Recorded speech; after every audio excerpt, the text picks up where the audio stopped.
I used to hate the flash. This probably came from my memories of taking pictures of my old iPhone 4, where image quality wasn't great and you needed to use a flash in order to take a usable low light picture. Nowadays, phone manufacturers have packed so many different ways of taking low light pictures into your smartphone that there's really no reason to use a flash anymore. When I bought the X-T50, the pop-up flash was pretty much the last thing on my mind. I basically forgot it even existed. In fact, I did forget it existed for about a month. Of course, this camera also has IBIS built in, which is a wonderful feature for longer exposures, and ISO performance is great. So for an average day-to-day casual photographer like me, who's really just walking around with their camera, no professional studio shoots, no nothing, there's no real reason to bring a flash.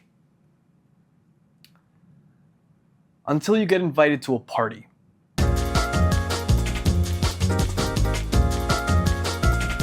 Now, in my opinion, parties are somewhat nightmarish to photograph. They're usually at night, indoors, there's a lot of fast-moving subjects, and those longer exposures with, that stabilization that you were just bragging about is useless.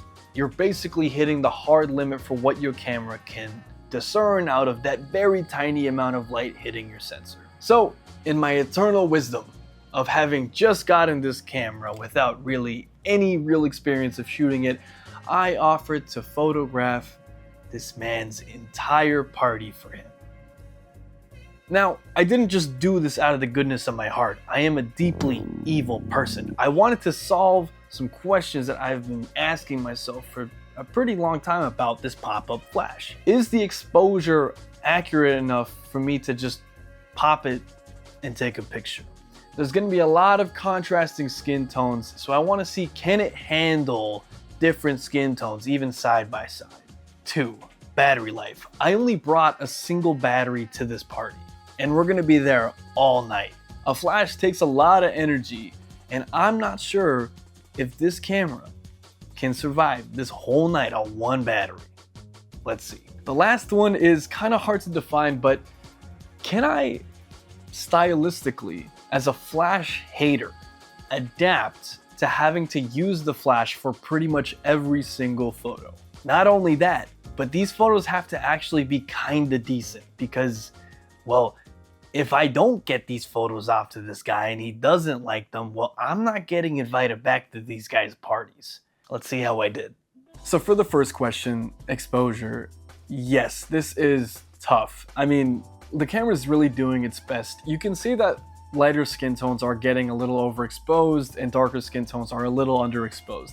And oftentimes this is within the same scene. Now, it's important to realize that these types of cameras are different from smartphone cameras. Smartphone cameras are doing a lot of post-processing. They're identifying, people's faces, they're uplifting, downplaying the exposure on people's faces in order to make it seem more natural. Now, Fujifilm obviously has their film simulations, and a lot of cameras are going to try and tidy up their JPEGs a little bit more, but they're not going to be taking people's faces and changing their exposure levels. To be clear, all of this is fixable in post. I don't actually see an issue with these realistically. I think it actually looks kind of cool. And everyone that I've shown, their pictures to seems to think it looks pretty cool too. So I'm going to count that as a success hesitantly. Number 2, battery life. This was incredible. I'm actually incredibly surprised. This camera performed pretty much identically to, when it didn't have the flash up at all. This camera could have kept shooting for at least another hour, maybe 2 actually. We even went to a third location and the camera was still chugging just fine. So I don't know what to say. Maybe your results might vary. This is a new battery, to be fair, but I guess we're okay. Now, the third is kind of hard to answer. Did I adapt stylistically to this style of shooting? To answer this question, I have to be a little honest with you guys. I have not been telling the entire truth necessarily. When I said I was a flash hater, I really meant that I was a flash hater on digital. Before my X-T50, before my Panasonic G9, before even my Fujifilm X-T1, I was shooting this guy. this dingy old Canon like Rebel G. I don't even like remember the name on it, honestly. I picked it up from a thrift store because I needed to be able to shoot film.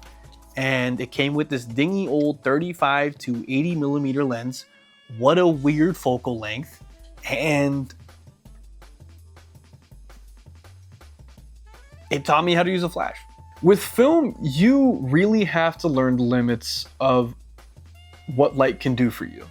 There is no dragging up the shadows in post. There is no IBIS to take a longer handheld shot. There isn't even adjusting your ISO. Whatever film's ISO you've put into your camera is your camera's ISO for the next 24, 36 shots. In my opinion, at least, the exposure triangle ISO, shutter speed, and aperture becomes something like an exposure diamond. You gotta factor in the flash. I mean, it's almost invaluable the amount of light that the flash will give you for a certain scene. All those fast moving subjects in what you think is reasonable light, but in reality is almost pitch black for this camera, suddenly become attainable. And because it makes those things attainable, the flash becomes indispensable. This was my party camera for, I want to say, a year. I had vastly better cameras for that explicit purpose, but there's something about shooting film. There's something about the risk. There's something about the intent that you have to put forward into every single shot. And yes, there's something about the flash that makes it so addictive.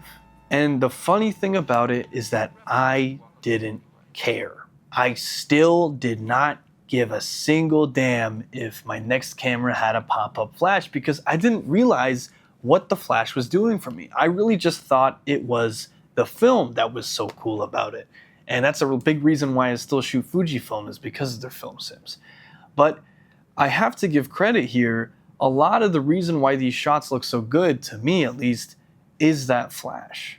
Now, comparing these two side by side, there's obviously a lot of differences, practically, technically, aesthetically, even.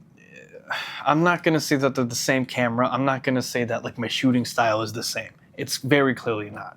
But what I will say is there is something magical about injecting light from your point of view that a flash can give you, that pretty much nothing else can. You become something that is not an observer, but not really an actor upon the scene. You're something in between. And that's really cool. Thank you for watching. If you stuck around with this channel, I really do appreciate you. I know I've been in a hiatus for a little while. If you can't tell, I've moved, and that's really put a pin on what I was able to shoot for a little while. So I've been trying to figure out my new studio space, and hopefully this one is the one that'll stick. And man, there's been a lot of failed videos over the past couple months. So hopefully, maybe I'm hoping this one goes up on YouTube. If it goes up on YouTube, I'm happy because I have not gotten there with any of the other videos. So, man. Anyway, thank you for watching. Leave a comment. Tell me what you think about flashes as a whole and pop-up flashes. And feel free to subscribe, drop a like. You know what to do. Thank you so much. All right. I'll see you in a couple weeks.